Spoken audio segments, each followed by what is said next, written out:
welcome back to the Truth Factory. Since my last video, left-wing people have tried to pick apart my FBI weapon theory, and I want to make a quick follow-up report in detail to my last video of why I think the missing FBI weapons could be an important key in the murder of Seth Rich, and answer some of the questions people have asked me.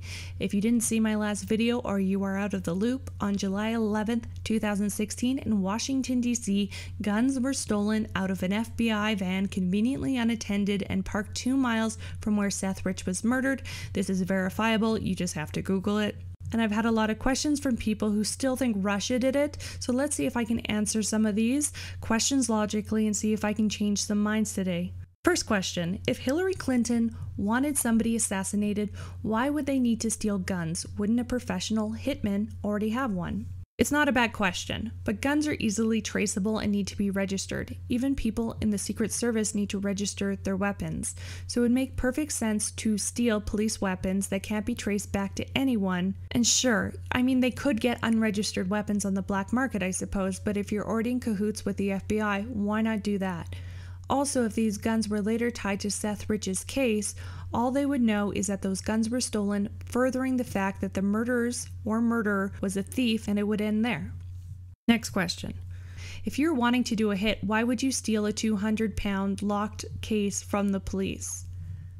Well, if this really stems from that high up, don't you think some crooked FBI agents would be in on this? Like maybe the DC police chief Kathy Lanier, who suddenly retired a few weeks after Seth's murder? It's not hard to imagine that a cop could leave guns in an unattended van for hours at a specific location down the street from Seth Rich's house, because that's what happened.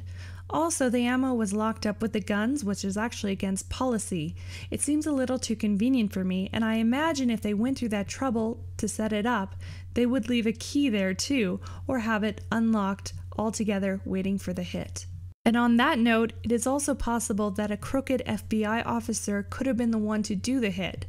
They would know how to pull it off, they would know how to make it look like a robbery, they could plant the guns and the ammo in a lockbox in an unguarded van near the shooting, break a window and call it a robbery. They just have to call in a public announcement that the weapons were stolen from the police vehicle, and no one will assume that the cops did it. They might be liable for negligence for having the guns stolen, which is probably just a slap on the wrist, but they will not be implicated in the murder from those guns.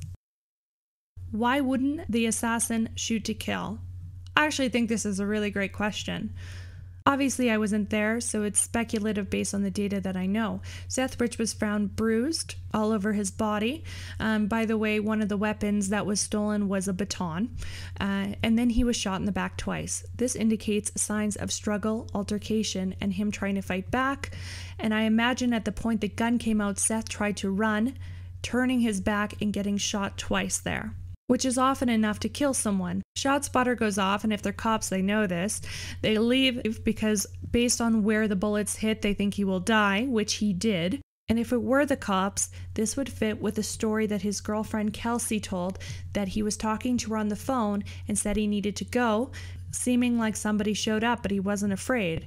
If cops showed up, you wouldn't really be afraid of that, right?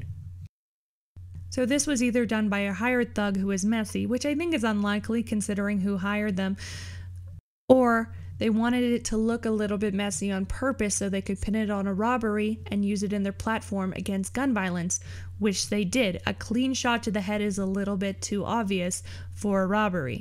I think it's important to ask these questions because it helps us get closer to who did it. And there's still a lot of questions on my side to answer.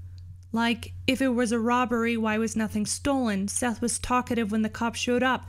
Who were wearing body cams? Don't you think Seth would have said something about who shot him? Where's that footage? Why did the FBI take his laptop if he died in a street robbery? Why did the owner of the bar he was drinking at lie and say that he saw him that night when he was actually on vacation with his family? The same bar owner that was at the White House 3 days prior to his death. Why did Julian Assange, who's never been wrong, basically spell out that Seth was a leaker? Why is the family's handler, Brad Bauman, a man who is a crisis PR agent who works for the DNC, refusing to tell people who is paying him? Why would Donna Brazil, a high-ranking political analyst, ask why the family's PI is snooping into Seth Rich's murder?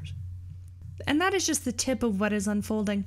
But hey, it must be Russia, right?